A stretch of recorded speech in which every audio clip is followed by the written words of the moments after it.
জুমাতুল বিদা কি? জুমাতুল বিদা পালন করার গুরুত্ব কতটুকু এ সম্পর্কে বিস্তারিত আলোচনা করব। জুমাতুল বিদা বলতে বোঝায় রমজানের শেষ জুমা সালাতের মাধ্যমে রমজানকে বিদায় জানানো। আমাদের দেশে দেখা যায় রমজানের শেষ শুক্রবারকে খুব গুরুত্বের সাথে জুমাতুল বিদা হিসাবে পালন করা হয়।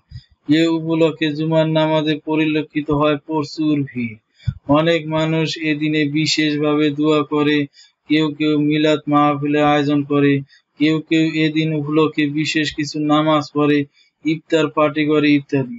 পরের দিন পত্র পত্রিকা ও টেলিভিশনে নিউজ আসে, যথাযোগ্য মর্যাদা ধর্মীয় ভাব গাম্ভীর্যের মাধ্যমে সারা দেশে জুমাতুল বিদা পালিত হয়েছে।